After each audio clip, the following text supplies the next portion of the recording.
오늘은 공부방 풍수 인테리어에 대해 이야기해보려 합니다. 자녀의 공부방에 풍수 인테리어를 적용하고 계신가요? 그렇지 않다면 오늘 정보를 귀 기울여 주세요.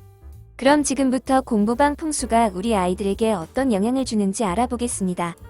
우리 자녀의 공부방에 풍수 인테리어를 적용하는 방법에 대해 알아보자. 공부방은 풍수적으로 어느 방향과 관계가 깊을까?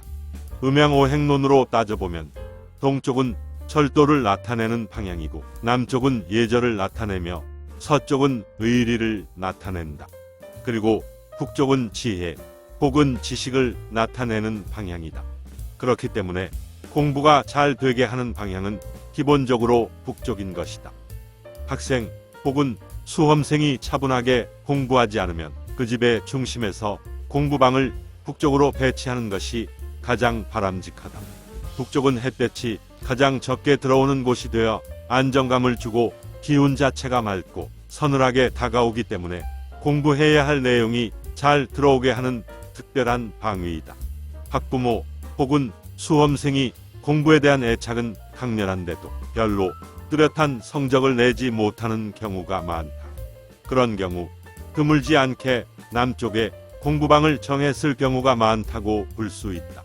북쪽의 공부방은 최상의 학습 효과를 올릴 수 있는 방향으로 공부하는 학생의 집중력과 두뇌 활용 능력을 최상으로 이끌어내어준다.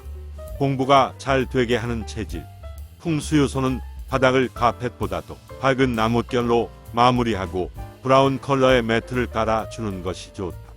벽과 천장은 화이트나 크림색 또는 분홍 계열로 부분성이 있는 것을 선택하여 사용하는 것이 가장 이상적이다. 공부방의 창문은 정중앙선을 피해 작게 하는 것이 좋고 벽과 같은 색의 커튼을 한다면 정서적 안정을 더욱 취할 수 있게 해서 공부의 성적을 올리기에는 더없이 좋다.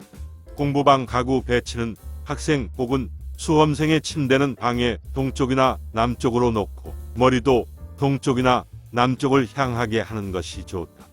단 북쪽에 있는 방은 음기가 강한 곳이므로 음기의 균형을 맞추기 위해 침구나 커튼은 조금 양기를 띠는 브라운, 옐로우 컬러를 활용하는 것도 효과적이다. 방의 북쪽이나 서쪽은 공부 공간으로 사용하고 남쪽이나 동쪽은 휴식 혹은 놀이 공간으로 사용하는 것이 적절하다. 책상이나 책장, 옷장, 침대 등은 나무의 재질로 밝은 색을 선택하는 것이 좋다. 커튼이나 침대 커버 등 양쪽으로 무늬가 있는 것을 사용하면 산만해지기 쉬우므로 차분하게 가라앉는 무늬 없는 컬러로 선택하는 것이 바람직할 것이다. 아이들은 아침 햇빛을 받으며 성장한다. 햇살이 들어오지 않는 방은 동쪽에 빨간 쿠션이나 방석 등 빨간 물건을 두면 양기를 맴돌게 해서 좋다. 풍수적으로 방위만큼 중요한 요소는 채광과 통풍이다. 자주 환기해 좋은 기운이 늘 머물도록 하고 공부방은 조명도 조금 밝게 해주는 것이 좋다. 이런 풍수적 요소를 신경 써준다면 우리 아이의 학업 능력이 점점 좋아질 것이다. 오늘은 공부방 풍수 인테리어에 대해 이야기해 보았습니다. 유익한 시간이 되었나요? 주말을 통해 우리 아이 방은 어떤지 점검해보고 풍수 요소를 접목해보시는 것도 좋으리라 생각합니다. 지금까지 풍수 그림의 정석 풍수아트 뮤지엄이었습니다.